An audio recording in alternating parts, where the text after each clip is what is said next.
بسم الله الرحمن الرحيم.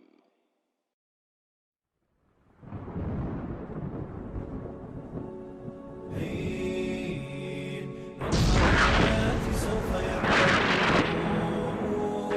أن نحن المسلمون قادمون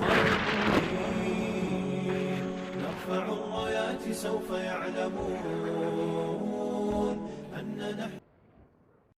والصلاة والسلام على رسول الله وعلى آله وصحبه وموالاه ولا حول ولا قوة إلا بالله. فقال الله عز وجل: يا أيها الذين آمنوا اتقوا الله حق تقاته ولا تموتن إلا وأنتم مسلمون. فإن أصدق الحديث كتاب الله وخير الهدى هدى محمد صلى الله عليه وسلم وشر الأمور محدثاتها وكل محدثة بدعة وكل بدعة ضلالة وكل ضلالة في النار. Ma'asyiral muslimin, jamaah sekalian yang dirahmati Allah Subhanahu wa taala. Alhamdulillah, pada malam hari ini kembali Allah Subhanahu wa taala pertemukan di Masjid Jabal Arafah, dan tidak henti-hentinya kita mendoakan kepada yang membangunnya dan juga yang memakmurkan masjid ini. Semoga Allah Subhanahu wa taala membalas dengan balasan yang lebih baik dari apa yang sudah dibangunnya. Salawat serta salam tak lupa saya haturkan kepada yang mulia alaihi salatu wassalam. Allahumma salli ala Muhammad wa ala alihi wa sahbihi wa man sara ala nahjihi ila yaumiddin. Pembahasan pada malam hari ini melanjutkan pembahasan yang kemarin, masih seputar huru-hara hari kiamat. Dan pada malam hari ini kita fokuskan kepada kisah tentang muqaddimah alamah kiamat besar, munculnya Imam Mahdi, dan juga makhluk yang paling jelek yang Allah Subhanahu wa taala ciptakan untuk memfitnah manusia, yang kita kenal di dalam Islam sebagai Dajjal. Ma'asyiral muslimin rahimani wa rahimakumullah. Sebelum saya menceritakan tentang dua manusia yang berbeda ini, suatu ketika Ali radhiyallahu an ketika menjadi khalifah di Kufah, ketika dia berkhutbah, tiba-tiba ada seseorang yang bernama Sa'ad bin Suhan al-Abdi radhiyallahu an bertanya kepada Ali radhiyallahu an. Kata Sa'ad bin Suhan, "Ya Amiral Mu'minin, mata yakhrujad Dajjal?" Wahai Amiral Mu'minin, kira-kira kapan munculnya Dajjal itu? Maka Amirul Mukminin Ali radhiyallahu an beliau mengatakan, "Wahai Sa'sa, engkau bertanya kepadaku sesuatu yang sangat besar, maka akan aku jawab, dan tolong ingat-ingat jawabanku." Maka Ali radhiyallahu an mengatakan, "Idza amatan nasu salawat," apabila manusia sudah mulai meninggalkan salat, "wa adha'ul amanah," apabila manusia sudah melalaikan amanah, "wa kana al-hilmu dha'fa wadh-dhulmu fakhra," dan ketika sifat lemah lembut sudah melemah di hati manusia, kemudian kezaliman semakin menguat dan menjadi sebuah kebanggaan,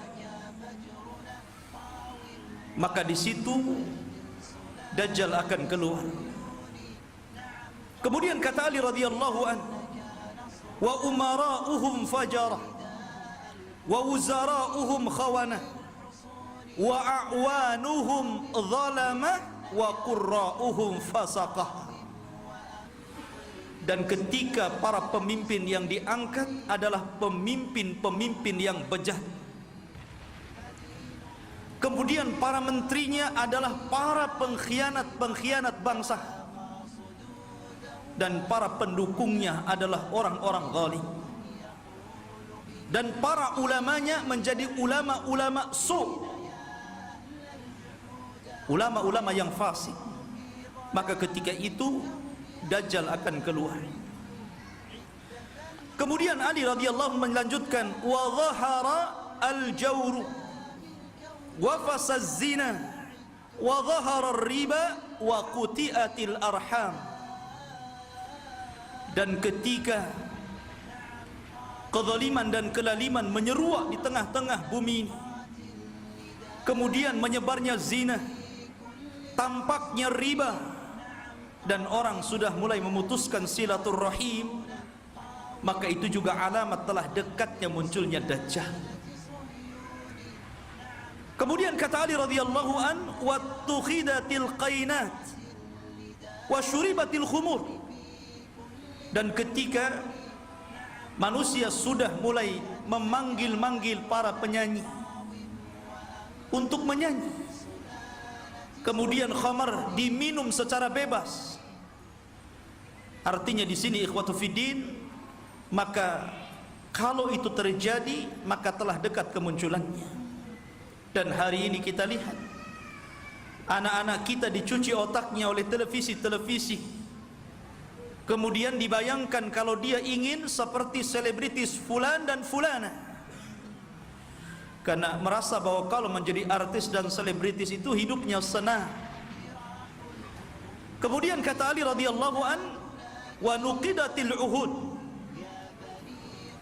wa dhuyyatil atamat wa tawanan nas fi salatil jamaah. Kemudian ketika manusia sudah mulai tidak peduli dengan janji, mereka khianati janji-janji. Kemudian sudah lemah, orang lemah untuk melakukan qiyamul lail. Dan hari ini kita lihat ada orang ikhwatu fiddin, dia rela tidur di siang hari hanya untuk nonton bola dunia di malam hari. Bangun dia di malam hari, kopinya sampai 1 ember biar nggak tidur.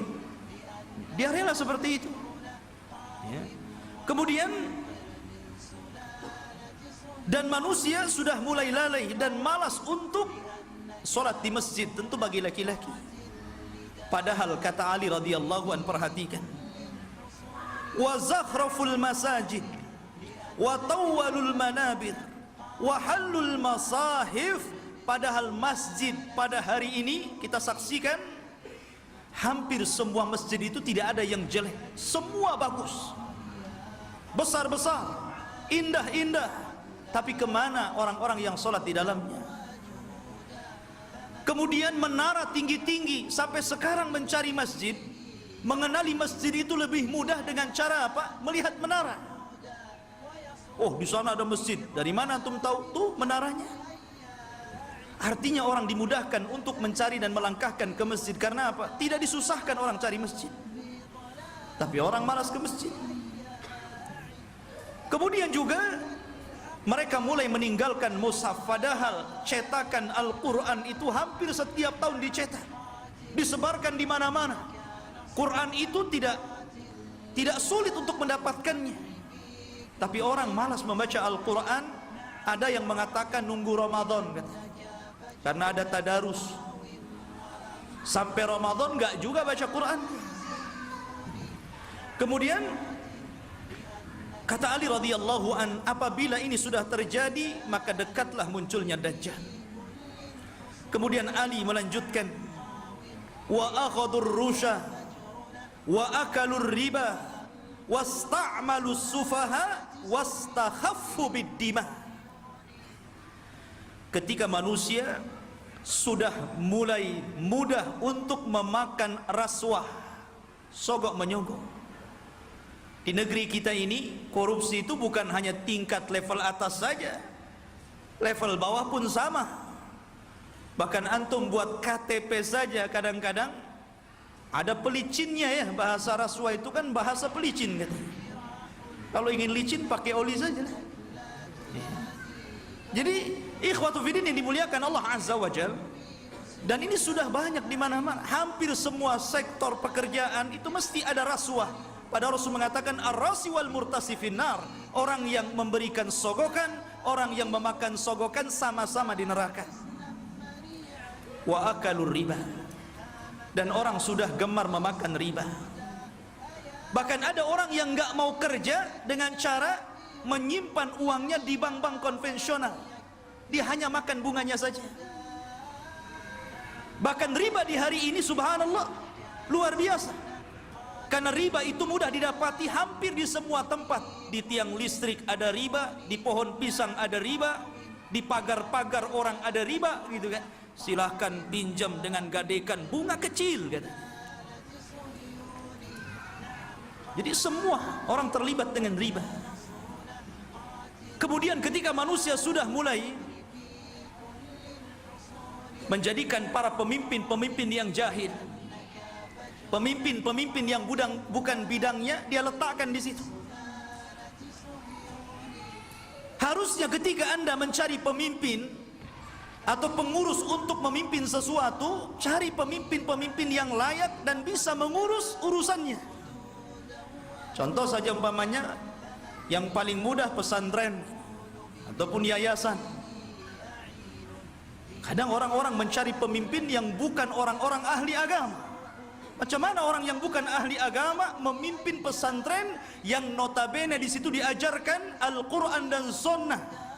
Jadi apa itu pesantren jadinya? Ini oke lah pesantren-pesantren. Lah yang lebih dari itu seperti kepala desa, lurah, camat, bupati, sampai kepada presiden.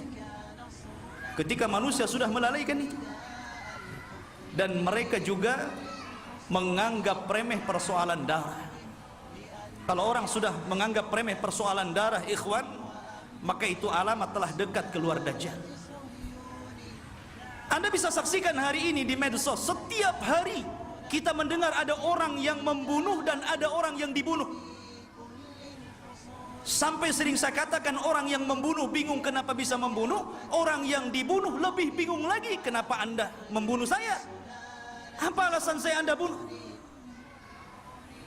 Makanya bayi-bayi yang dibuang itu kemudian meninggal dalam kardus, meninggal di solokan, meninggal di tong-tong sampah, meninggal di parit-parit, itu di hadapan Allah akan datang ke hadapan Allah dan mengatakan wal mau'udatu su'ilat bi ayyi dzambin qutilat.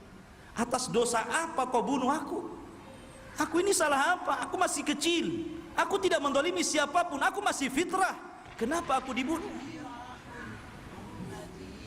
Kemudian kata Ali radhiyallahu anhu, kalau sudah seperti ini dekatlah munculnya Dajjal. Kemudian kata Ali radhiyallahu anhu, wa ba'ud dina bid dunya. Dan ketika manusia sudah mulai menjual agama dengan murahnya urusan dunia. Ada seorang wanita nikah dengan bule, nikah dengan orang-orang yang di luar daripada agama Islam. Dia rela pindah agama, yang penting rekening saya gendut, kendaraan saya mewah, rumah megah, kos-kosan banyak, dan begitu seterusnya. Kemudian kata Ali radhiyallahu anhu, wattajaratil mar'atu ala zawjiha hirsan ala dunya. Diperhatikan ibu-ibu. Dan ketika kaum wanita mudah untuk meminta cerai kepada suaminya hanya urusan dunia.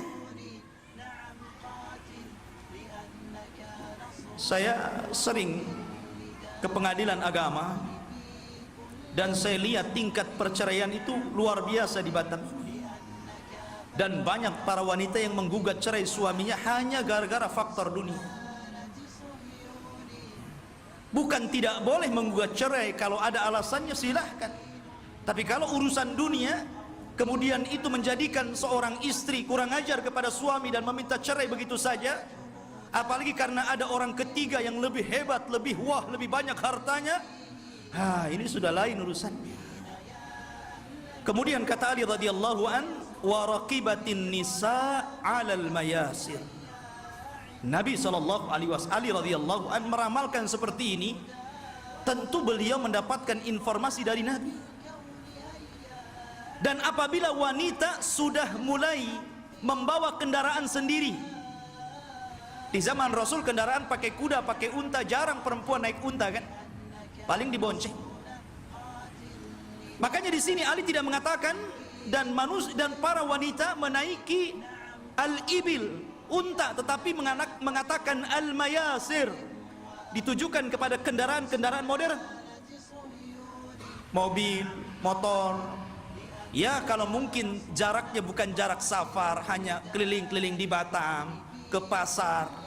Ini terkadang jarak safar, jarak tempuh yang disunahkan untuk mengqashar dan menjamak sholat pun kita dapati ada perempuan berani loh bawa mobil sendiri tuh. Sudah tidak ada mahram, nekat lagi. Maka ini juga alamat dekatnya munculnya Dajjal. Kemudian kata Ali radhiyallahu wa tashabbahna nisa birrijal wa tashabbahar rijalu bin nisa. Ketika mulai perempuan meniru gaya laki-laki, dan ketika laki-laki sudah memakai atribut-atribut perempuan, maka ini pun telah dekat munculnya Dajjal.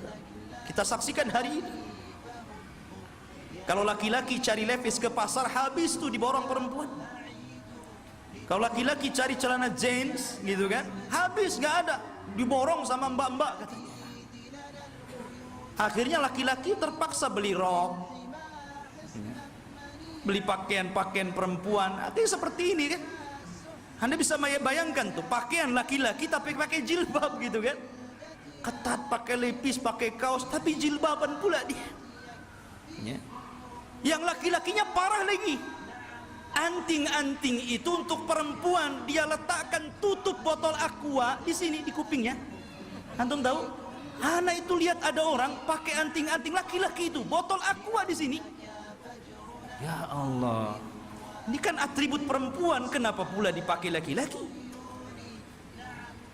Bahkan yang lebih parah, apa yang disebut dengan LGBT itu sudah mulai melembaga loh di negeri kita ini.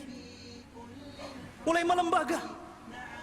Bahkan tahun kebelakang itu saya pernah mendengar informasi sampai mereka membuat fikih LGBT. Anda bisa saksikan tuh, fikih LGBT, bagaimana cara wudunya LGBT, bagaimana cara sholatnya LGBT, bagaimana cara puasa LGBT, dan minta pula kemudian diresmikan supaya majelis ulama itu memberikan muqaddimah. Ini kan sudah gila ini. Mereka nggak tahu bagaimana hukuman kaum Lut. Tidak ada hukuman yang lebih parah yang Allah kirimkan kepada mereka. Hati-hati. Di Batam aja banyak itu. Antum kalau keluar ke jalan-jalan, hati-hati kalau ada yang manggil tuh, bang, LGBT. Ma'asyiral muslimin rahimani wa rahimakumullah. Kemudian wa kana as-salamu bainahum 'alal ma'rifah. Ketika antum mengucapkan salam kepada orang yang antum kenal saja, yang antum nggak kenal nggak antum ucapkan salam. Padahal jelas nih yang pepasan dengan kita ini pakai songkok, pakai pakaian koko gitu kan, rapi. Kita yakin dia muslim, ya jalan biasa saja. Paling antum itu mengucapkan salam sama yang antum kenal saja. Kalau nampak ada janggutnya, celananya cingkrang, pakai gamis, assalamualaikum. Nah ini sudah tanda-tanda ini. Kemudian kata Ali radhiyallahu an, wa syahida syahidun min ghairi an yustashhad wa halafa min ghairi an yustakhlaf. Ketika manusia sudah mulai berani menjadi saksi padahal dia bukan saksi, bersumpah padahal dia tidak diminta sumpah, anda bisa mendapatkan di pengadilan-pengadilan ini. Ada orang yang saksi itu dijual, dibeli. Kamu jadi saksi bayar sekian, kamu bersumpah saya bayar sekian. Ini banyak sekali yang seperti ini, saksi jualan. Kemudian kata Ali radhiyallahu an, wa labisu juludadh-dha'ni ala qulubid di'ab wa kanat qulubuhum amarrun minas sabri wa alsinatuhum ahla minal asli wa sarairuhum antanu minal jiyaf. Dan ketika manusia-manusia sudah memakaikan bulu-bulu kambing, kulit-kulit kambing pada hati-hati serigala, padahal hati mereka adalah hati yang beracun, yang tidak pernah sabar. Padahal mulut mereka hanya manis di bibir, tapi tidak sebagaimana hatinya. Dan kehidupan pribadi mereka lebih busuk dibandingkan bangkai, kata Rasul. Nabi SAW ingin menyindir siapa? Kayak Ali radhiyallahu ingin mengisyaratkan kepada manusia siapa? Orang-orang yang hanya menampakkan kebaikan, padahal di belakangnya orang ini buruk. Bahasa kitanya pencitraan saja, biar orang pengenal saya ini baik, saya ini begini, begini dan begitu seterusnya. Dan zaman sekarang subhanallah, nyalon RT saja itu janjinya banyak. Itu baru RT itu. Nanti gang ini kita aspal, nanti solokan ini kita perbaiki. Habis jadi RT wassalam, kan begitu. Kemudian wal tumisal fiqhu li ghairi din wa unkiral ma'ruf wa urifal munkar.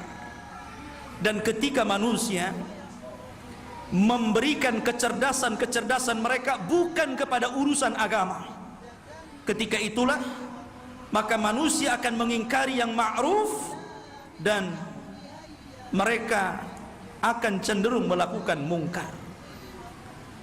Kan banyak ikhwan, kita sebagai orang tua tentu kita bisa melihat potensi anak. Anak saya ini cerdas, hafalannya mudah, ya. Harusnya kalau orang tua sudah tahu anak ini ada bakat kecerdasan, arahkan ke agama. Mumpung mereka masih bisa merekam gitu kan. Kalau sudah tua, susah, ibarat menulis atau mengukir di atas lautan gitu kan, di atas air. Ya nggak mungkin. Tapi kalau mengukir di atas batu sih masih berbekas. Maka dari sini ketika kecerdasan bukan kepada urusan agama, tapi untuk urusan dunia, maka orang pasti akan mengingkari yang ma'ruf dan akan melakukan kemungkaran. Kata Ali, kalau sudah tersusun beberapa masalah ini, maka pasti kedekatan munculnya Dajjal sudah dekat. Fannajatun najah, hati-hati kalian, selamatkan diri kalian dan selamatkan diri kalian. Ikhwatu fiddin yang dimuliakan Allah Subhanahu wa taala. Kita tahu bahwa ketika fitnah sudah menyebar di sana dan di sini, apa yang saya katakan tadi, dan hampir semua yang dikatakan Ali radhiyallahu an berlaku.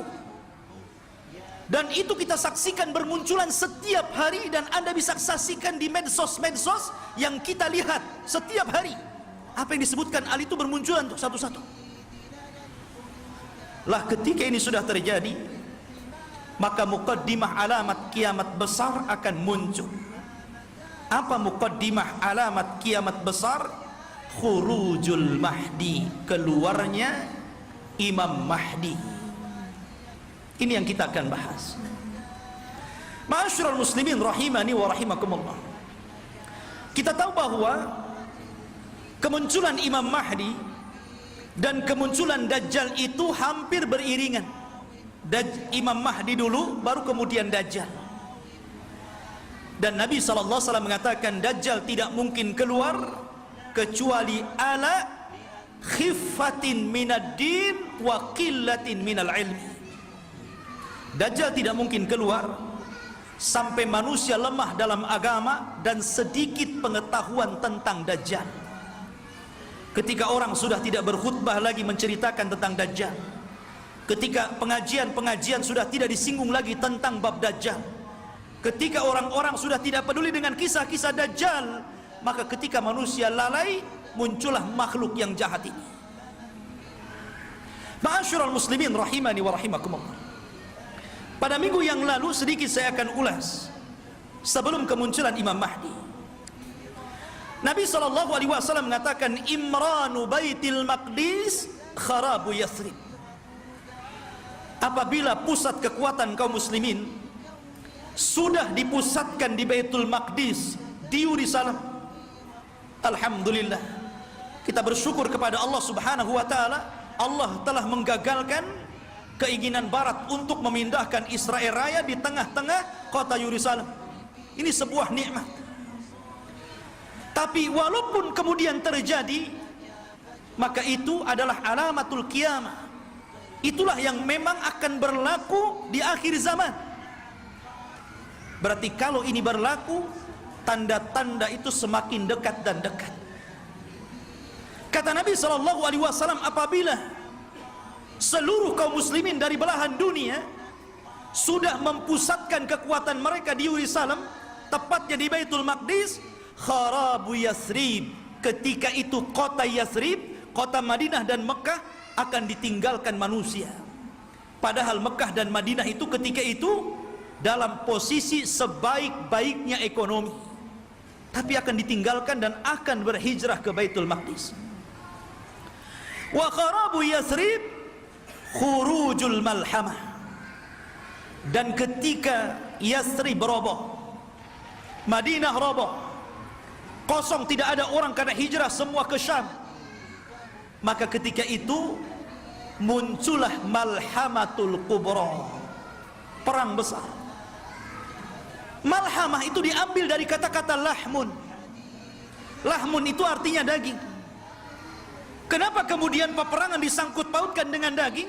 Karena ketika itu peperangan, setelah orang melakukan peperangan dengan alat-alat canggih, maka alat-alat itu kemudian dimusnahkan, maka kembali peperangan menjadi peperangan kembali ke alat-alat tradisional.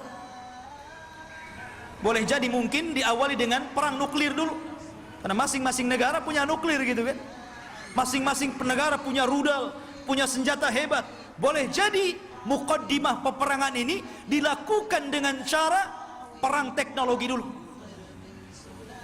Setelah kemudian hancurnya negeri-negeri, senjata pun sudah tidak ada lagi, hanya bangkai-bangkai besi-besi tua, disitulah kemudian peperangan akan kembali ke perang tradisional.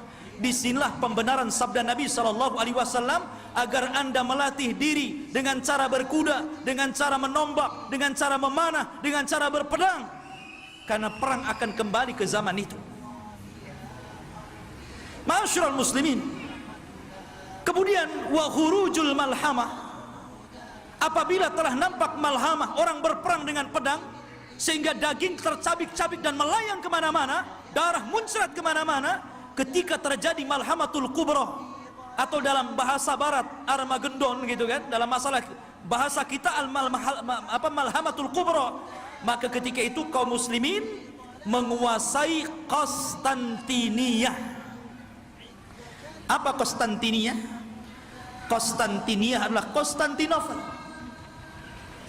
akan dikuasai. Di mana Konstantinopel itu? Di Turki sana. Jadi kaum muslimin akan menguasai sampai ke sana. Wa fathul Konstantiniyah, dan ketika Konstantiniyah dikuasai kaum muslimin, bangsa Rom sampai ke Italia, sampai ke ibu kota Italia, kaum muslimin sampai ke sana, bergerak sampai ke arah Eropa sana. Maka disitulah kata Nabi SAW, wa fathul Konstantiniyah khurujud dajjal, ketika kaum muslimin memenangkan perang besar, perang Konstantinia, maka ketika itu munculnya dajjal. Ma'asyiral muslimin rahimani wa rahimakumullah, kita tahu bahwa pusat kekuatan kaum muslimin, saya katakan kelak akan berada di Palestina, tepatnya di Yerusalem, Baitul Maqdis. Semua kaum muslimin, tentara-tentaranya dari berbagai macam negara akan bergabung di situ. Maka disitulah ikhwatu fiddin, barat ini punya kepentingan. Mereka hendak menghancurkan bangsa-bangsa yang menurut mereka itu sangat kuat dan tidak bisa dikalahkan oleh sendiri. Maka akhirnya mereka melakukan perdamaian bersama kaum muslimin untuk sama-sama menyerang bangsa-bangsa yang menurut orang-orang Romawi itu sangat berbahaya bagi mereka dan juga kaum muslimin. Maka berdamailah ketika itu kaum muslimin dengan orang-orang barat, dan hari ini juga berdamai, ya kan? Kita tahu Liga Arab, mereka ada hubungan dengan Barat, entah secara ekonomi, politik atau yang lain. Itu namanya perdamaian juga. Tapi di akhir zaman, yang namanya perdamaian itu tentu setelah adanya peperangan. Kalau tidak ada peperangan, mau damai apa? Perang dulu baru damai. Makanya Nabi SAW mengatakan, tastalihuna antum warum sulhan aminah. Kalian kaum muslimin di akhir zaman akan berdamai dengan orang-orang Nasrani, orang-orang Romawi. Dan ketika itu orang-orang Romawi aktsarun nas, orang yang paling banyak pasukannya. Mereka tuh banyak sekali.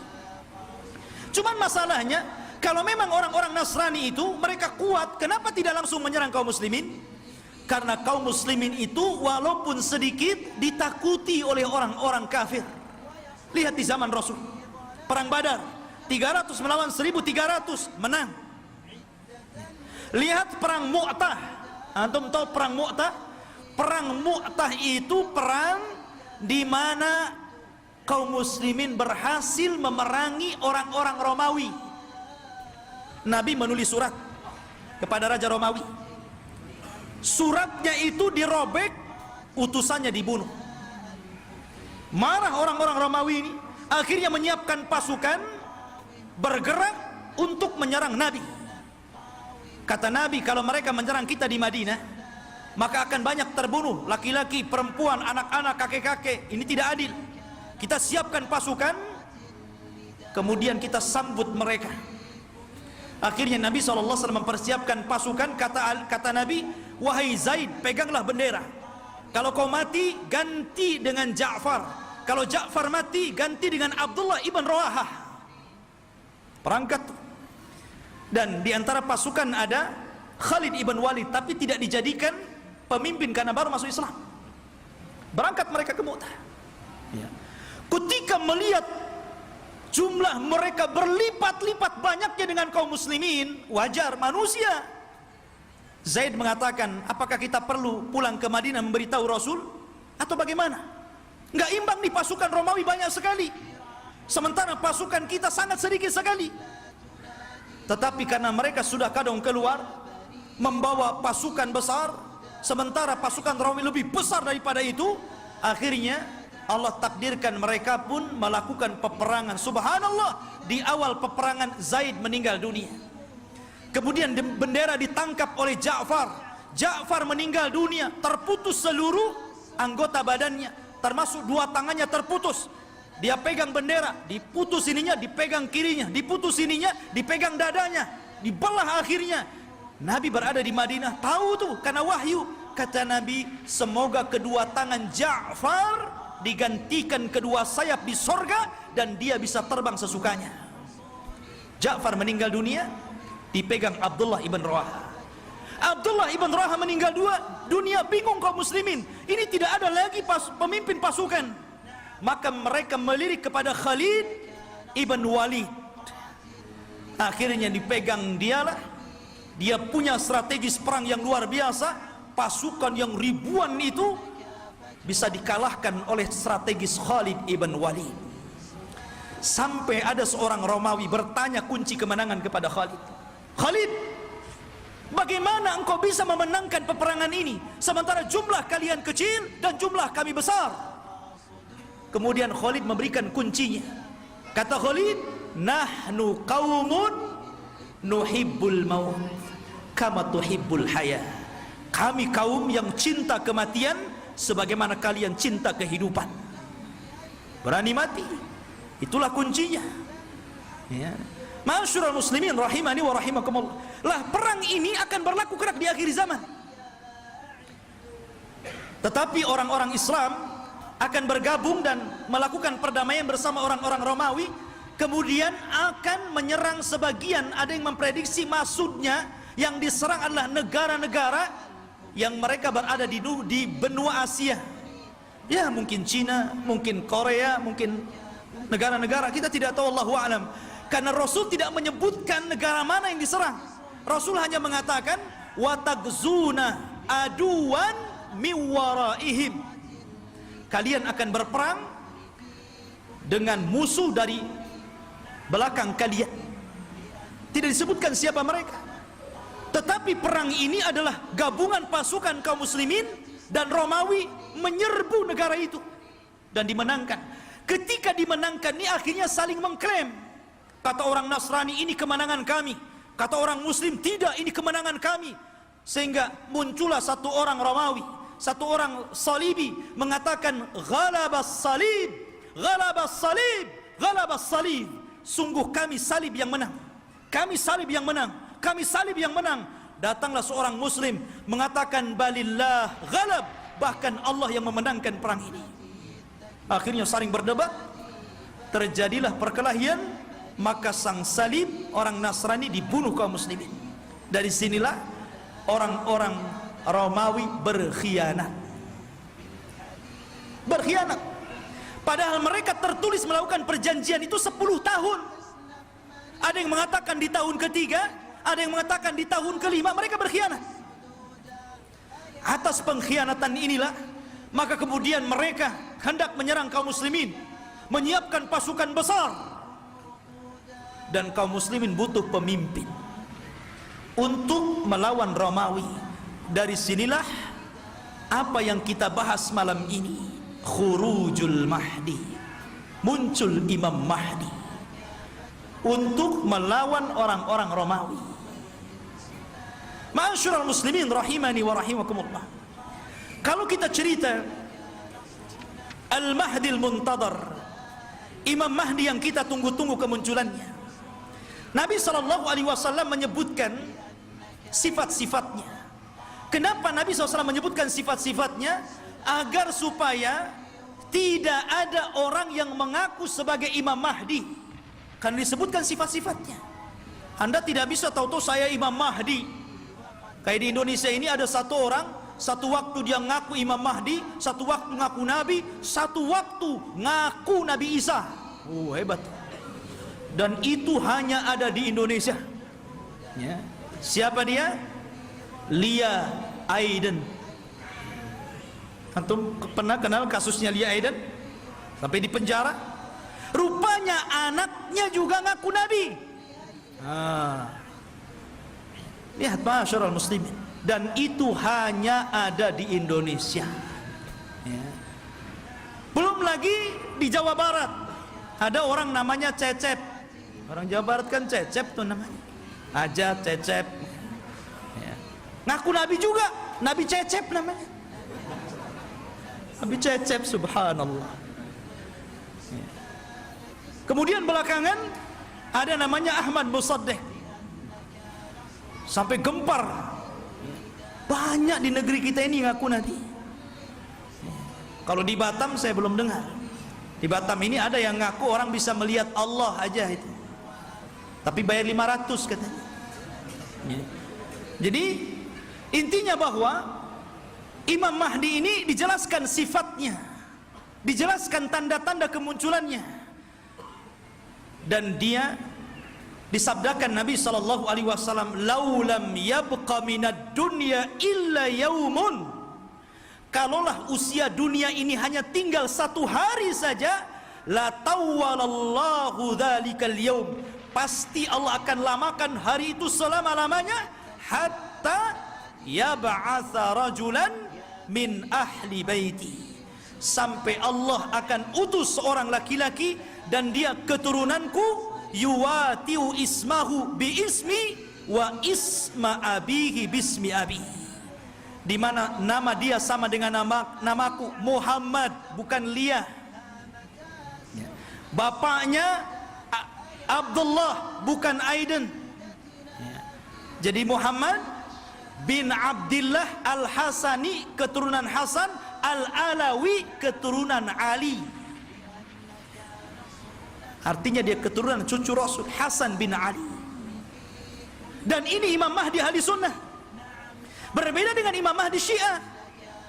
Mereka menganggap Imam Mahdi Syiah itu keturunan Husain. Namanya Muhammad juga, tetapi Muhammad Hasan Al-Ashkari namanya. Katanya waktu kecil disembunyikan di satu tempat di gua di daratan Irak, namanya Sirdab. Jadi ada satu gua Sirdab, di situ ada lubang kecil, kemudian orang ngeker ke dalam gitu kan, dan mengetuk-ngetuk pintunya, ukhruj ya Mahdi, ukhruj ya Mahdi. Itulah orang Syiah. Setiap hari ada yang menggedor-gedor pintu, keluar wahai Mahdi, keluar wahai Mahdi. Yang enggak keluar enggak ada Mahdinya. Ya. Ma'asyiral muslimin rahimani wa rahimakumullah. Maka Al-Mahdi itu keturunan Hasan. Maka yang disebutkan oleh banyak para ulama, salah satunya Syekhul Islam Ibn Taimiyah, kemudian juga muridnya Al-Imam Ibnul Qayyim rahimahullahu taala, ketika menjelaskan tentang kenapa Imam Mahdi keturunan Hasan, karena Allah memuliakan Hasan ketika dia menyerahkan kekuasaan kepada Muawiyah untuk menjaga darah kaum muslimin, maka keturunannya Allah muliakan akan menjadi imam yang belum sempat dicicipi oleh nenek moyangnya Hasan bin Ali. Padahal Hasan bin Ali sudah jadi presiden di zaman itu, tapi cuma 6 bulan saja melihat ada gelagat pergerakan kaum muslimin pembela Ali akan perang lagi dengan Muawiyah, dia tidak mau ada pertumpahan darah. Akhirnya dia ngalah, dia yang menyerahkan kekuasaan kepada Muawiyah, engkau saja yang jadi raja, yang jadi rakyatnya. Akhirnya bersatulah kaum muslimin. Karena kerendah dirian Hasan inilah, maka Allah muliakan Hasan. Maka dari keturunan Hasan inilah lahir di akhir zaman Al-Mahdi Muhammad ibn Abdullah Al-Hasani Al-Alawi rahimahullahu ta'ala. Kok rahimahullah ta'ala belum muncul, afwan ya. Hafizahullah ta'ala. Taib Khotufidin yang dimuliakan Allah subhanahu wa ta'ala, beliau dilaqabi Al-Mahdi. Al-Mahdi artinya orang yang diberikan petunjuk. Dan dia Allah perbaiki dalam satu malam. Dia tidak tahu kalau dia akan jadi pemimpin. Dia seorang thalabul ilmi, ahli ibadah. Dia tidak tahu kalau dia akan diangkat. Tiba-tiba ketika dia dari Madinah ke Mekah untuk haji gitu kan, orang-orang memandang bahwa dia itu ada kelainan. Orang ini luar biasa, punya wibawa, taat beribadah, sehingga orang-orang Allah lembutkan hatinya, diarahkan agar memilih orang ini dan dibaiatnya. Pada awalnya dia menolak. Dia menolak. Siapa saya? Saya bukan siapa-siapa. Kenapa Anda memilih saya untuk menjadi pemimpin kalian? Tapi kemudian dia pun istikharah di malam hari itulah Allah perbaiki dia dalam satu malam. Allah berikan ilmu, kecerdasan, kepemimpinan, subhanallah, sehingga dalam satu malam kun fayakun. Idza arada syai'an an yaqula lahu kun fayakun. Kalau Allah menghendaki sesuatu, tinggal katakan kun fayakun, jadi dia. Kemudian pembaiatan kepada Imam Mahdi inilah tersebar, sampai akhirnya datang tentara dari Syam untuk membunuh Imam Mahdi yang ada di Mekah. Berangkat mereka pasukan itu. Tapi ketika mereka sampai di Baida antara Mekah dan Madinah, Allah kirimkan gempa yang sangat besar sehingga mewafatkan dan menghancurkan mereka. Kata Nabi SAW, sebelum datang tanda-tanda kiamat akan muncul, maka akan terjadi 3 gempa. Gempa dari arah timur, gempa dari arah barat, dan gempa di Jazirah Arab. Inilah gempa di masa Imam Mahdi, menghancurkan semua pasukan yang akan menyakiti Imam Mahdi, sampai orang yang jalan pun ikut mati, orang yang mau dagang ikut mati. Sehingga Aisyah bertanya kepada Rasul, wahai Rasul, bagaimana orang yang ikut mati yang tidak bersalah dan hendak membunuh Imam Mahdi itu? Kata Nabi SAW, yub'atsu yaumal qiyamah ala niyatihim. Mereka akan dibangkitkan pada hari kiamat sesuai dengan niat mereka. Intinya ikhwatu fiddin, Imam Mahdi ini kemudian dibaiat di depan makam Ibrahim, di depan Ka'bah. Kemudian berangkat dari Mekah ke Madinah dan diikuti oleh pasukan yang sangat besar. Kemudian mereka hijrah ke Syam, bergabung dengan pasukan yang sudah siap tempur melawan orang-orang Romawi. Akhirnya ketika sampai di Syam, mereka membaiat Imam Mahdi, dan disitulah mulai peperangan besar. Perang besar Malhamatul Kubra. Ma'asyiral muslimin rahimani wa rahimakumullah. Dan kita tahu bahwa Imam Mahdi ini berkuasa atau diberikan kekuasaan oleh Allah Subhanahu wa taala tidak lama. Antara 7 sampai 8 tahun saja, ada yang mengatakan sampai 9 tahun. Dan dalam kekuasaan kaum muslimin, Imam Mahdi itu betul-betul membawa perdamaian, keadilan, kesuburan.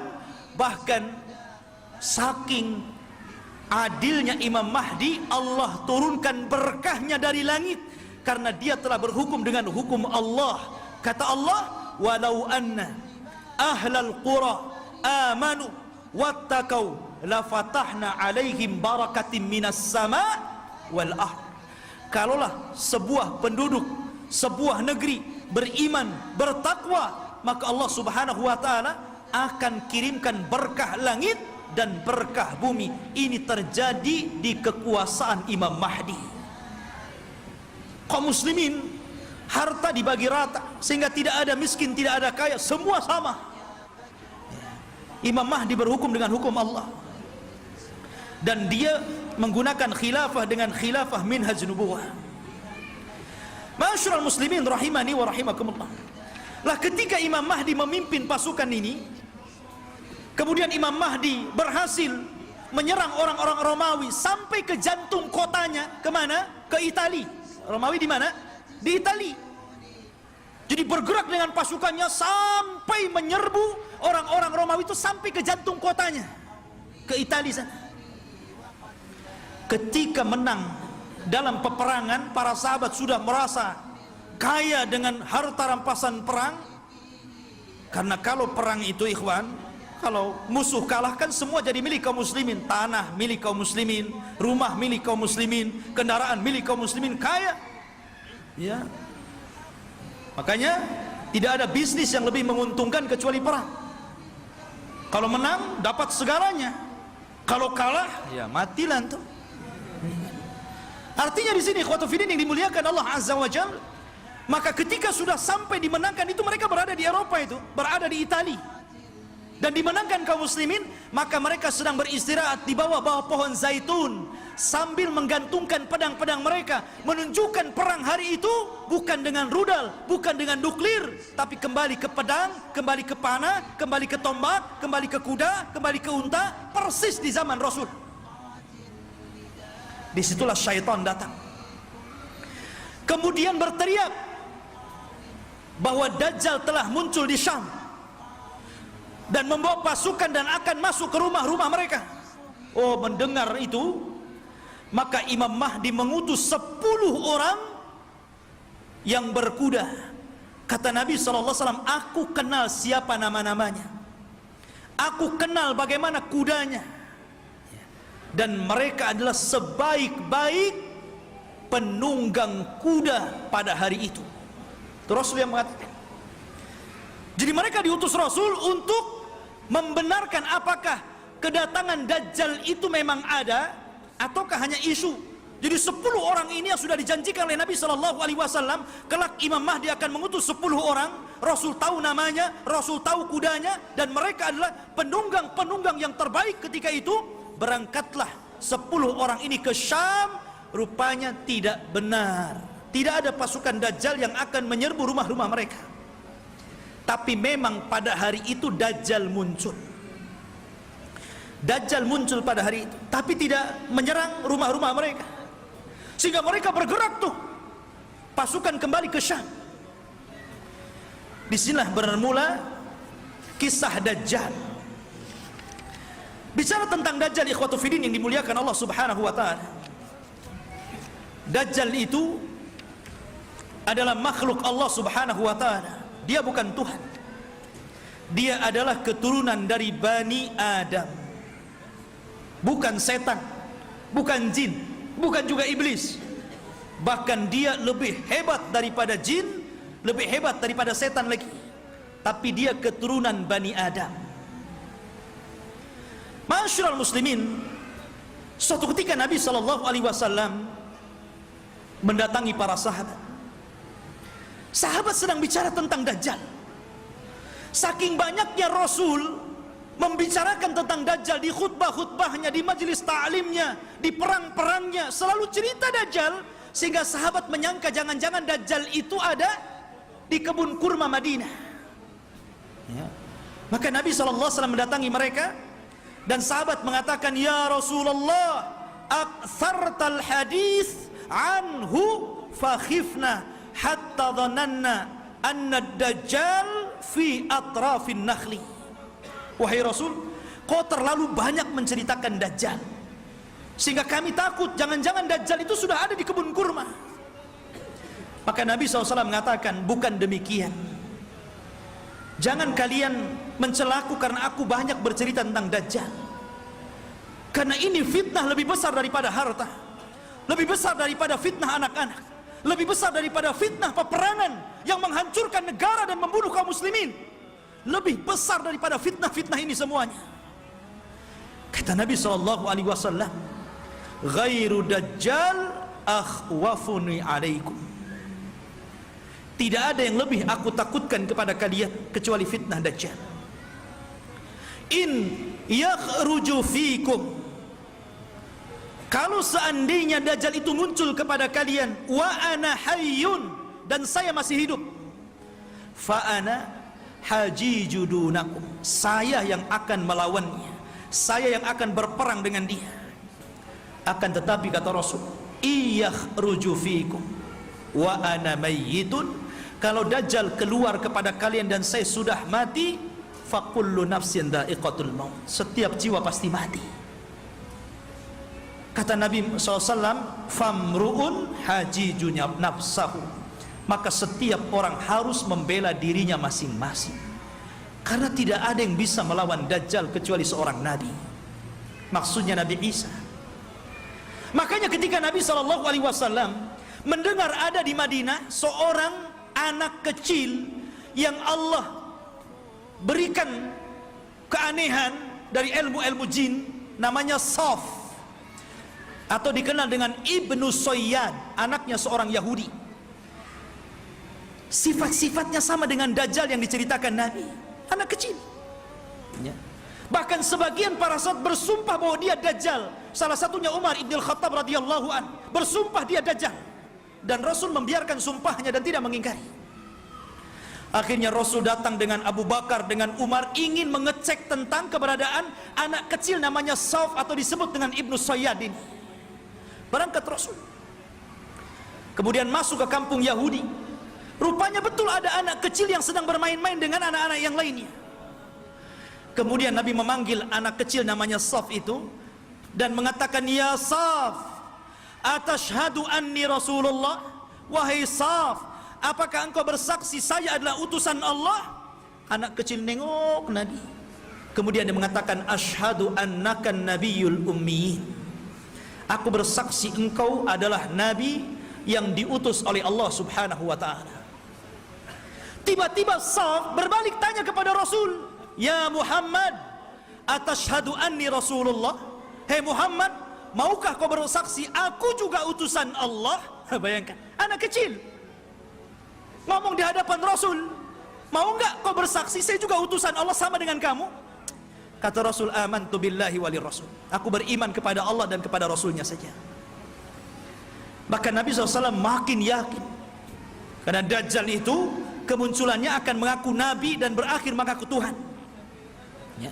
Maka kemudian kata Nabi SAW, ya Saf, inni khaba'tu laka khaba'an, wahai Saf, dalam hatiku, dalam dadaku, aku menyembunyikan beberapa kalimat, karena ketika itu Rasul baru diturunkan ayat kepadanya, surah kepadanya, namanya suratul Dukhan, dan itu para sahabat belum tahu, baru turun kepada Rasul suratul Dukhan.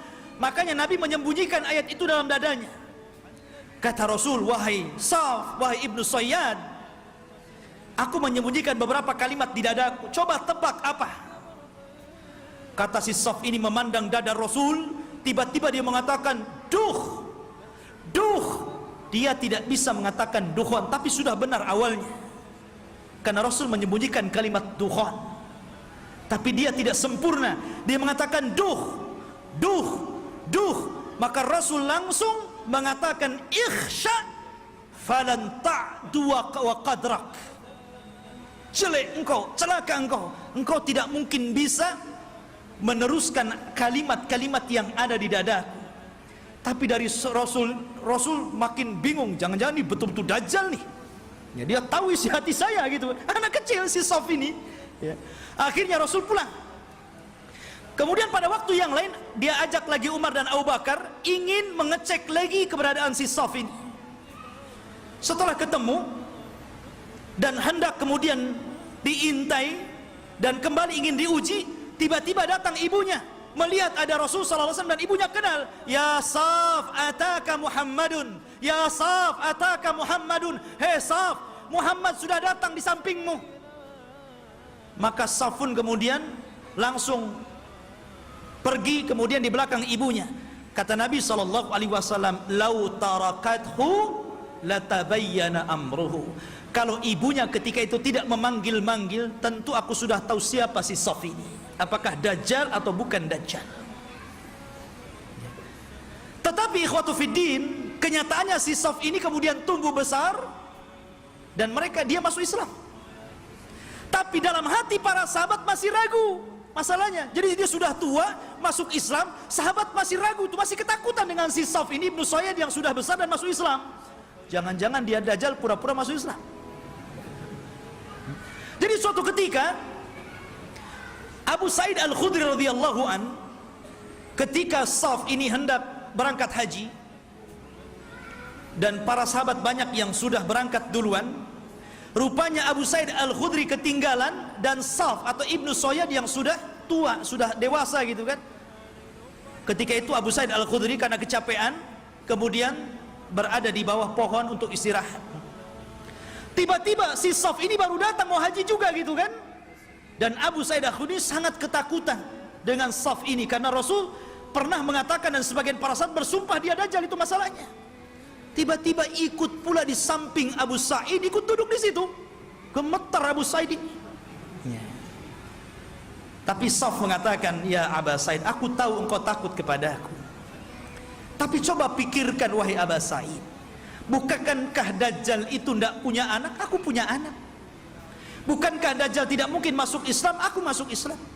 Bukankah Dajjal itu tidak mungkin datang ke Mekah dan tidak juga menginjak Madinah? Aku bisa ke Mekah, aku bisa ke Madinah.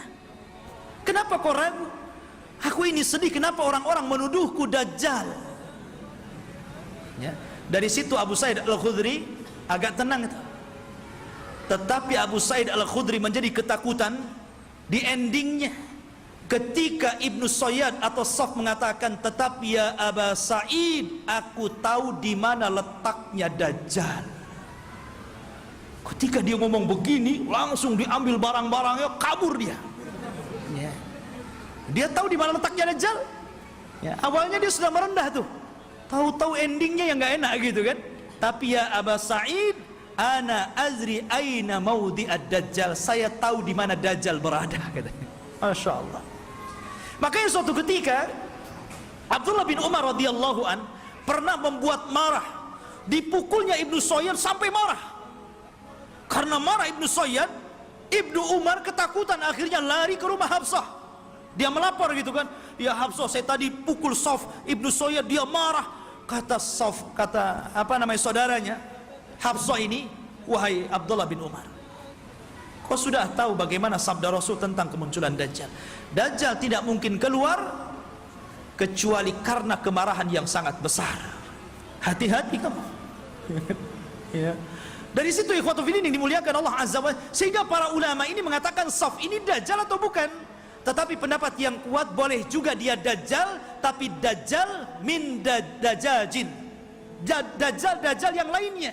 Karena Rasul mengatakan di akhir zaman akan muncul dajjaluna kadzabuna salasuna kulluhum yad'una annahum nabi. Akan muncul zamannya di mana dajjal para pendusta 30 orang akan mengaku dia nabi. Maka mungkin boleh jadi salah satunya adalah Ibnu Sayyad. Karena Ibnu Sayyad tidak dikisahkan meninggalnya, tiba-tiba dia hilang begitu saja. Ya. Ma'asyiral muslimin, ataupun mungkin dia jasus, mata-matanya Dajjal, kita tidak tahu. Tapi yang jelas Dajjal itu sudah ada. Di zaman Nabi SAW sampai ada kisah yang luar biasa dari seorang sahabat namanya Tamim ibnu Aus Ad-Dari. Tamim ibnu Aus Ad-Dari ini masuk Islam belakangan. 2 tahun sebelum wafatnya Rasul, di tahun ke-9 Hijriah dia baru masuk Islam. Dan dia seorang pelaut. Jadi suatu ketika Tamim Ad-Dari ini banyak berjasa juga dalam Islam, walaupun dia tidak lama berjumpa dengan Rasul, tapi dia orang yang menerangi masjidnya Rasul dengan pengalamannya, dan dia pula yang membuat mimbar Rasul. Ini Tamim Ibnu Aus Ad-Dari. Ya. Jadi suatu ketika sebelum dia masuk Islam, dia berlayar ke lautan. Tidak tahu di laut mana, karena kemunculan Dajjal itu tidak jelas. Cuman Rasul mengatakan dari arah timur kota Madinah. Ketika Rasul, apakah di laut Syam? Tidak. Apakah di laut Yaman? Tidak. Lalu di mana? Dari timur Madinah. Dari timur Madinah yang mungkin mengarah ke Irak, ke Iran begitu kan. Karena Dajjal juga akan muncul di situ. Jadi Tamim Ibnu Aus Ad-Dari ini berlayar. Tiba-tiba diombang-ambingkan dengan 30 awaknya. Kemudian terdampar di satu tempat, semuanya hutan belantara. Ada yang mengatakan di laut Yaman. Jadi ketika dia merasa, ini saya sudah mati atau belum? Rupanya belum mati. Maka dengan pasukannya masuk ke dalam hutan. Di tengah hutan dia mendapatkan satu binatang, subhanallah, nggak tahu belakang, nggak tahu depan, karena buluan semuanya, berbulu dari atas ke bawah. Dan itu makhluk yang pertama kali dijumpai oleh Tamim Ad-Dari. Gimana nggak takut? Nggak pernah melihat makhluk seperti itu. Maka dengan ketakutannya dia mengatakan, siapa kamu? Ya. Kata Tamim Ad-Dari, kaget loh, ini binatang tak bisa ngomong. Ya, dia mengatakan kami dari Arab. Terus balik nanya, siapa kamu? Ana jassasah. Jassasah itu artinya jasus, mata-mata. Maksudnya mata-matanya. Ya. Maka kemudian siapa jassasah? Jassasah tidak mengatakan. Jassasah hanya mengatakan, engkau sudah ditunggu orang. Dia sudah lama bertahun-tahun mencari kabar, ternyata orang yang ditunggu sudah datang.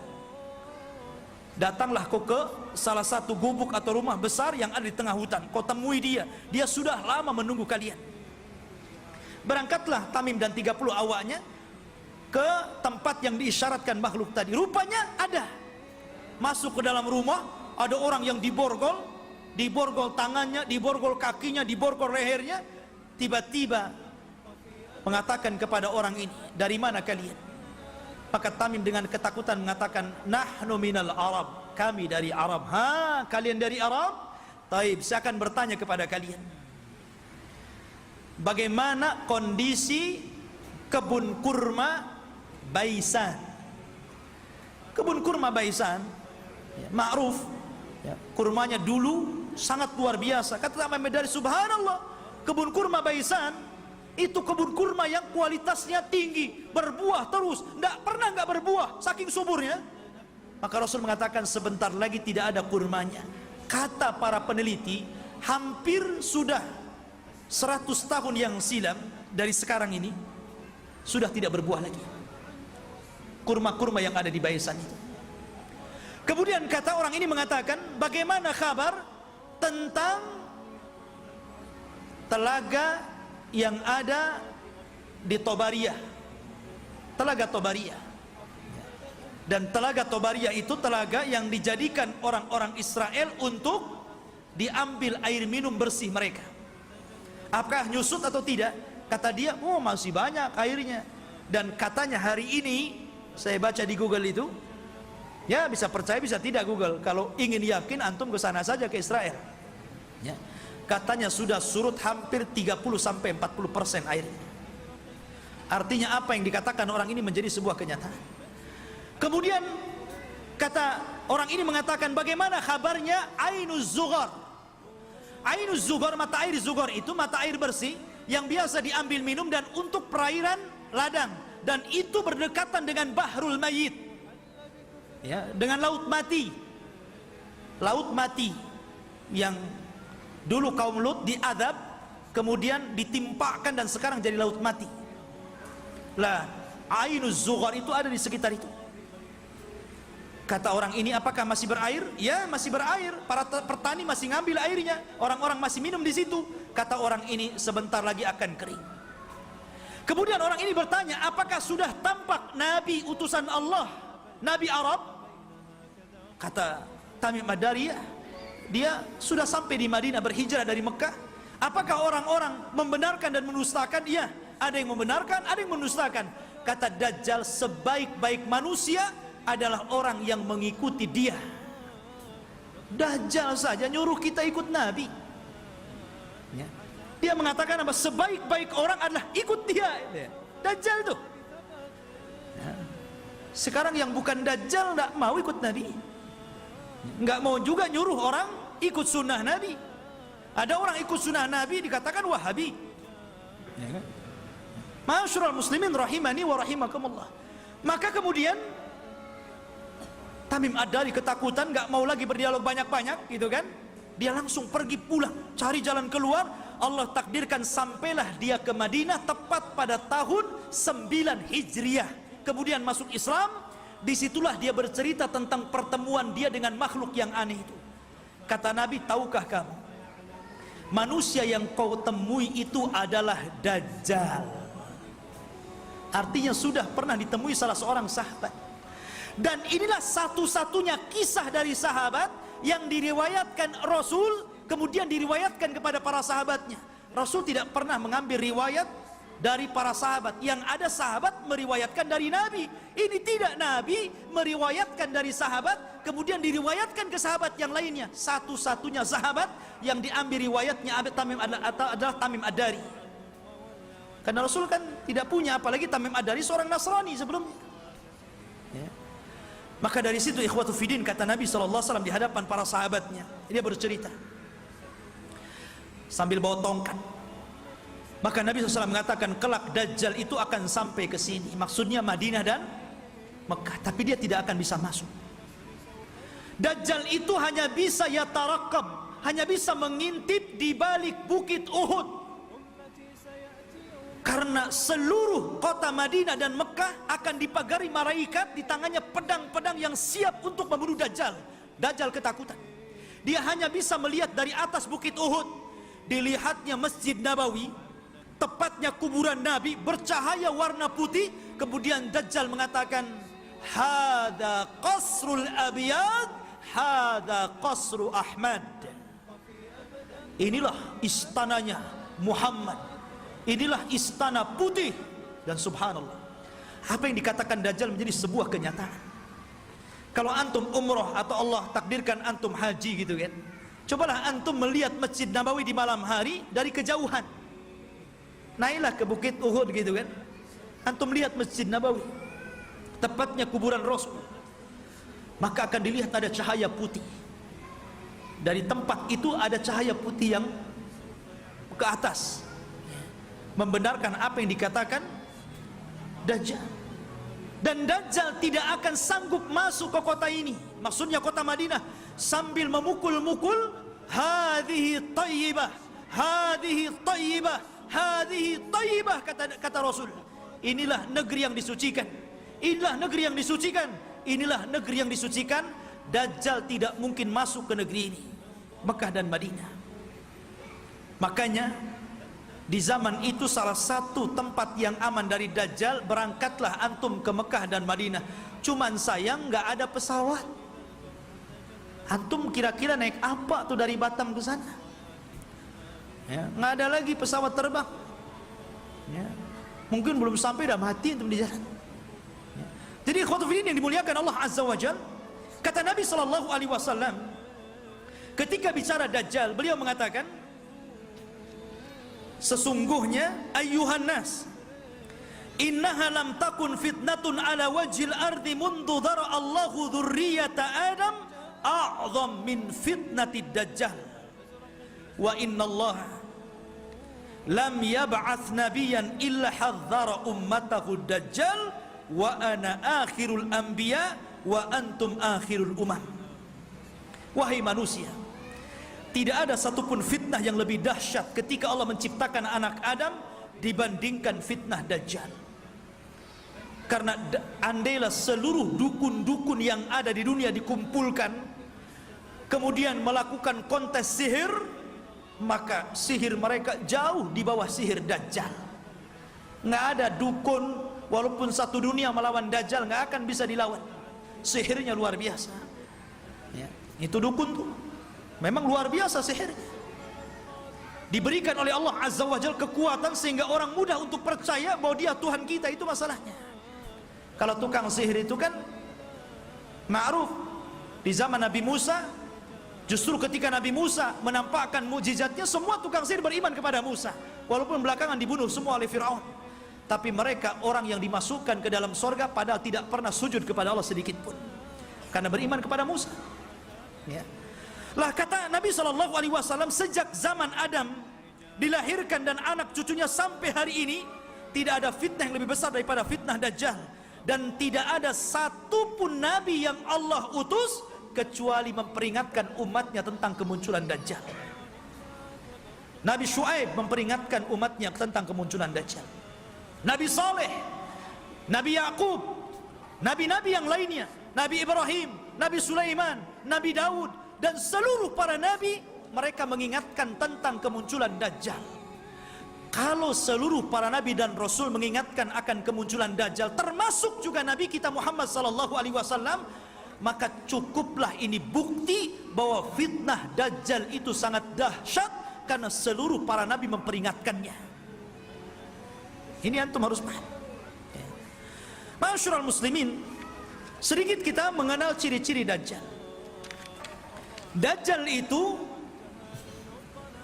keriting rambutnya. Bukan berarti yang keriting dia Dajjal. Jadi dia memiliki rambut keriting yang dipintal. Makanya Dajjal itu kusut sekali mukanya. Ya kan? Jadi antum tahu orang-orang yang keriting, habis dikeriting dipintal lagi. Ya. Tetapi dia tidak hitam kulitnya. Biasanya kan yang kriwal, yang dipintal-pintal itu kan kebanggaan orang-orang yang berkulit hitam kan. Dajjal tidak, kulitnya putih. Ada yang mengatakan kemerah-merahan. Jadi memang dia putih, tapi kusut. Ya. Kemudian dia buta sebelah mata kanannya, dan ada daging tumbuh di matanya, menonjol seperti anggur keluar. Jadi ada daging tumbuh. Kemudian di dahinya tertulis kafir. Bisa dibaca oleh seorang mukmin, baik yang pandai baca ataupun yang buta huruf. Semua bisa baca. Ya. Artinya bahwa semua orang bisa baca dia kafir, tapi semua orang ikut Dajjal, itu masalahnya. Kan fitnahnya luar biasa. Sudah tahu di jidatnya ada kafir, masih ikut juga dia kan begitu. Itulah fitnahnya. Karena dia bisa dibaca oleh siapapun. Yang pandai baca sama yang buta huruf bisa baca.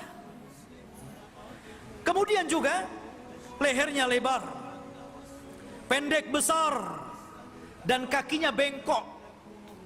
Kakinya itu kayak busur panah. Jalannya jelek sekali. Dan dia matanya sebelah awar. Dari sini menunjukkan kalau orang itu waras, beriman, imannya kuat, otaknya dipakai, tentu orang itu tidak mungkin mengakui orang seperti ini Tuhan, karena banyak cacatnya. Ya kan jelek itu orangnya, kok jadi Tuhan pula? Ya, dan mengaku ana rabbukum, saya Rabb kalian. Tapi masalahnya walaupun penampilannya seperti itu, tapi dia diberikan kekuatan oleh Allah yang Allah tidak berikan kepada yang lainnya. Makanya ketika Dajjal mengaku Tuhan, maka Allah langsung mengatakan innahu a'war fa innallaha laisa bi'awar. Dajjal itu a'war, buta sebelah kanannya, dan Allah tidak buta dan tidak buta sebelah. Ya. Ma'asyiral muslimin rahimani wa rahimakumullah. Lah Dajjal ini ikhwatu fillah yang dimuliakan Allah Azza wa Jalla, dijelaskan juga di antara fitnah-fitnahnya secara umum, karena waktu juga yang terus berjalan. Di antara fitnah-fitnah Dajjal yang paling besar adalah mengaku nabi. Kemudian setelah itu mengaku Tuhan. Ini fitnah yang paling besar. Fir'aun ngaku Tuhan, gak punya kesaktian, makanya tidak banyak orang yang ikut Fir'aun. Itu karena takut saja nggak mengakui Fir'aun itu Tuhan kan gitu. Begitu juga Namrud atau raja-raja zalim yang lainnya. Tapi Dajjal ini bukan karena takut, karena ta'jub. dengan kehebatannya. Makanya orang banyak yang ikut Dajjal. Anda bisa bayangkan, Dajjal ini datang ke negeri yang rusak. Anggaplah kayak Suriah gitu kan, udah roboh, sudah nggak bisa lagi dibangun, nggak mungkin lagi mau berapa ratus tahun lagi membangun kota ini. Dajjal itu datang ke kota yang roboh itu. Kemudian Dajjal mengatakan, keluarlah wahai bumi, pembendaharaan kalian. Tiba-tiba kota itu kembali cantik, ya kan?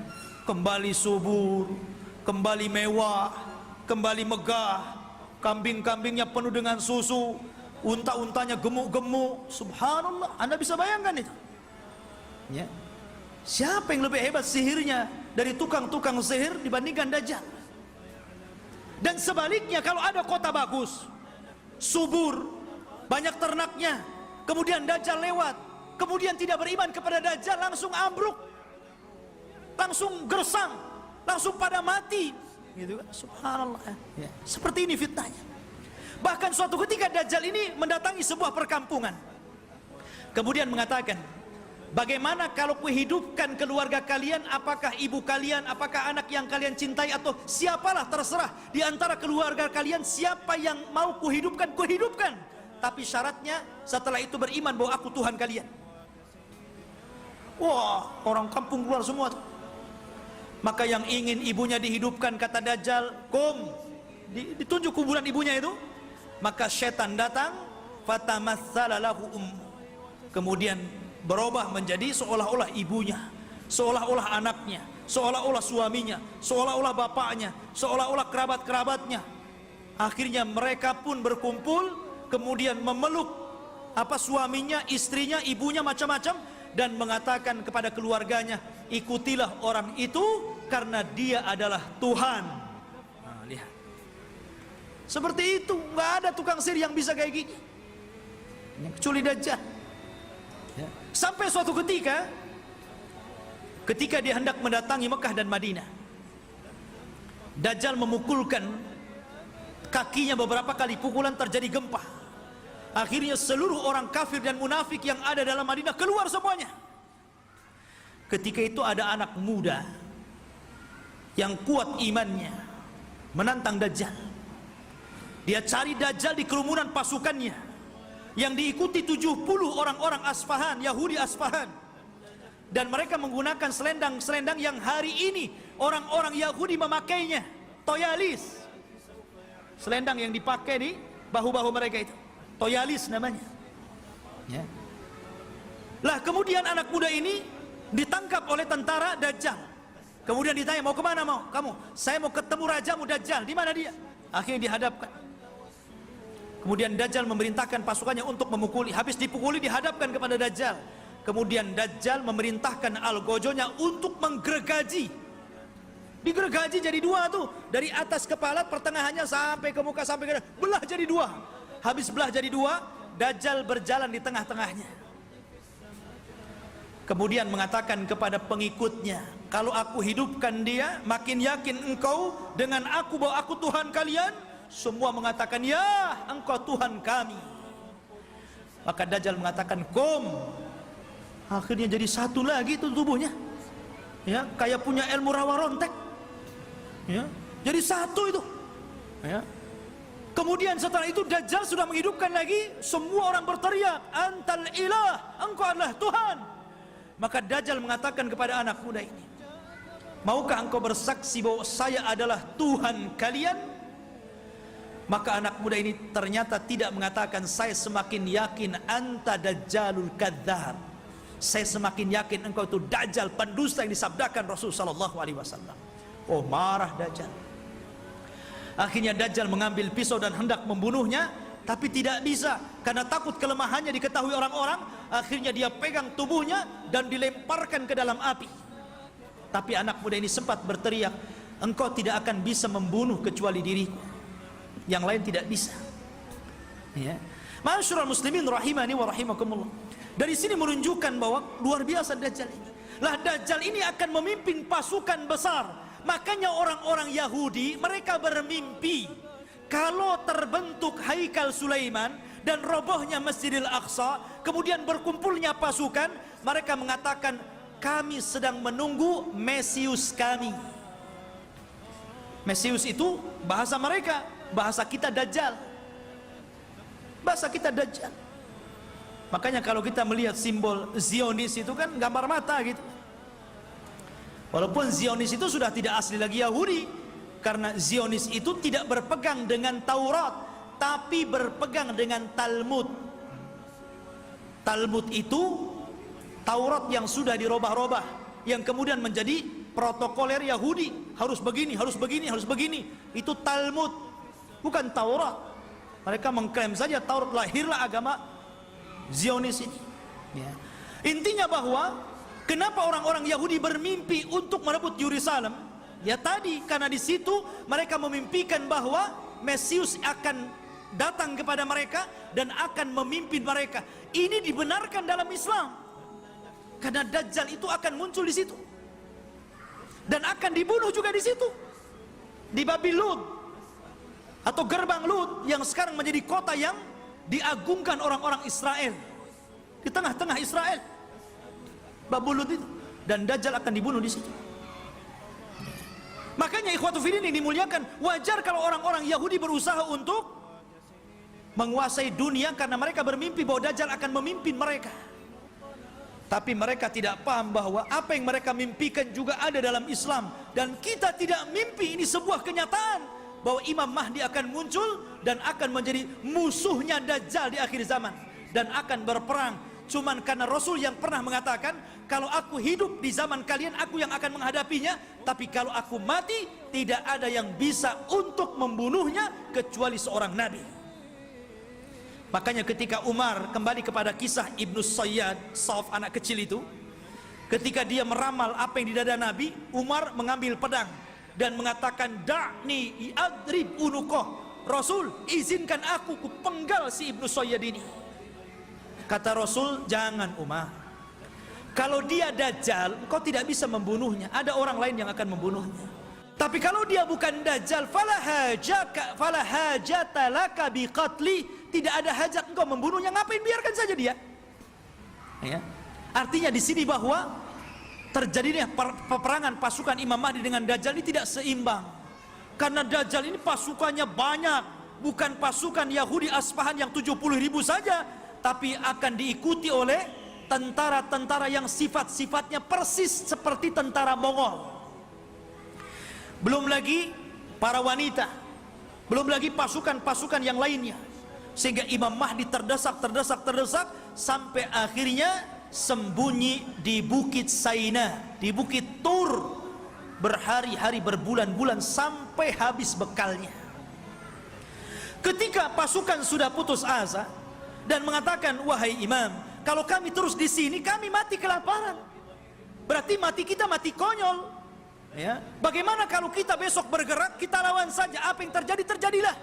Kan begitu. Akhirnya kemudian Imam Mahdi sepakat dengan pasukannya, setelah sholat subuh mereka siap bergerak, apapun yang akan terjadi tetap perang bersama Dajjal. Rupanya Allah takdirkan, disitulah langit digelapkan. Setelah langit digelapkan, tiba-tiba ada cahaya, rupanya dari dua malaikat yang mengapit seseorang yang nafasnya bisa membunuh sejarak sekian dan sekian kalau dihirup orang kafir. Dialah Nabi Isa bin Maryam. Turun, kemudian turun sampai berada di tengah-tengah pasukan Al-Mahdi Al-Muntadhar. Ketika itu sudah azan dan siap sholat. Maka melihat bahwa yang turun adalah Isa Al-Masih, maka Imam Mahdi menyuruh agar dia menjadi imam sholat, tapi menolak. Setiap kaum ada amirnya, maka engkau amir kaum itu, maka kaulah yang sholat. Maka Imam Mahdi menyolati, kemudian Nabi Isa sholat di belakangnya. Ini menunjukkan kalau andai kata Isa dan Musa hidup di zaman sekarang, Anda mengikuti Nabi Musa dan Isa, Anda akan sesat. Isa saja sholat di belakang Imam Mahdi, ya, karena tidak berhak menyebarkan agamanya. Maka setelah sholat itulah, subhanallah, Isa mengusap wajah-wajah pasukan Imam Mahdi dan menyebutkan tingkat derajat mereka di sorga. Wallahi, tidak ada manusia yang lebih bahagia dibandingkan orang yang diusap wajahnya oleh Isa, karena disebutkan derajatnya di sorga. Subhanallah ya. Dan itulah pasukan yang tersisa. Karena pasukan ini kan ada yang gugur, ada yang melarikan diri. Yang sepertiga pasukan melarikan diri, kata Rasul, yang melarikan diri Allah tidak akan memberikan tobatnya kepada mereka. Yang sepertiga yang gugur, maka kata Rasul, mereka adalah sebaik-baik syuhada. Dan yang sepertiganya yang ikut Imam Mahdi inilah yang terus berperang sampai akhirnya melawan Dajjal. Ketika itu Isa memberikan pilihan dan mengatakan, ukhayyirukum bisalas, aku berikan 3 pilihan kepada kalian. Pilihan yang pertama, kalian tidak usah berperang, di sini saja bersembunyi. Aku akan berdoa kepada Allah, Allah kirimkan gempa sehingga menenggelamkan seluruh pasukan Dajjal sak-dajjal-dajjalnya. Atau yang kedua, aku akan berdoa kepada Allah agar Allah kirimkan pasukan, tapi bukan kalian. Pasukan inilah yang kelak akan membunuh Dajjal, dan kalian tidak perlu capek, sembunyi saja di sini. Atau yang ketiga, besok kita berangkat, saya pimpin kalian, kita lawan Dajjal, dan aku akan berdoa kepada Allah, semoga tangan-tangan Yahudi dan seluruh pengikut Dajjal tidak sanggup mengangkat pedangnya sehingga engkau tinggal mudah menebas lehernya. Yang ketiga yang enak nampaknya ya. Akhirnya mereka memilih yang ketiga itu ya. Diambilnya yang ketiga. Maka setelah sholat subuh diusap wajah, kemudian disebutkan tingkatannya di sorga, mereka pun turun pasukan dari Bukit Saina dipimpin Nabi Isa bin Maryam, maka mereka tinggal tebas saja tuh pasukan Dajjal itu. Akhirnya karena terjadi kelemahan, seluruh pasukan Dajjal tunggang langgang, lari ke sana kemari, sembunyi di batu. Batu bisa bicara, hei Muslim, Yahudi di belakang, bunuh dia. Senang, ada dia, bunuh gitu. Masuk gua ngomong, masuk pohon ngomong. Tidak ada satupun makhluk kecuali dibuat bicara oleh Allah. Bagaimana Allah hinakan itu? Mereka nggak bisa sembunyi. Mau sembunyi di mana? Semua makhluk Allah bicara. Hei Muslim, ini Yahudi, bunuh di sini ya.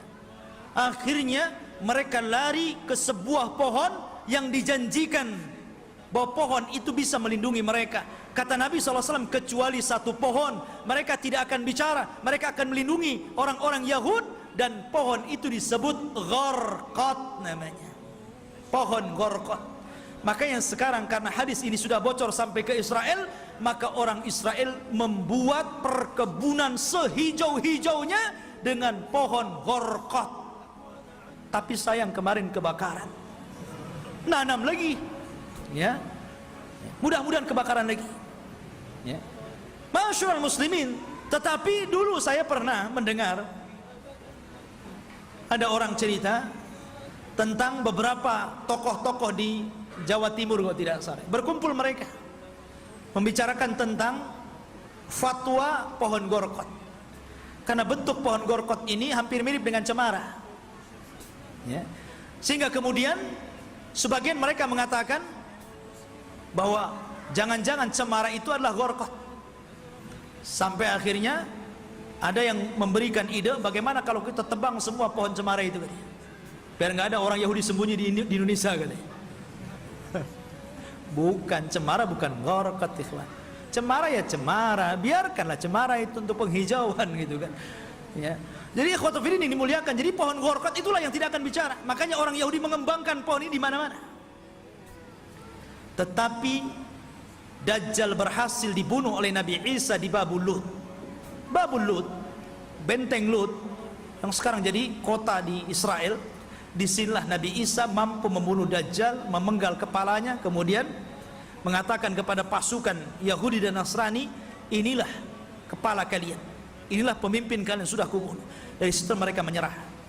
Lah yang tersisa dari orang-orang ahli kitab, dari orang Yahudi dan Nasrani, akhirnya mereka beriman kepada Allah lewat perantara Isa, tapi bukan ikut agama Isa sebagaimana prasangka Nasrani.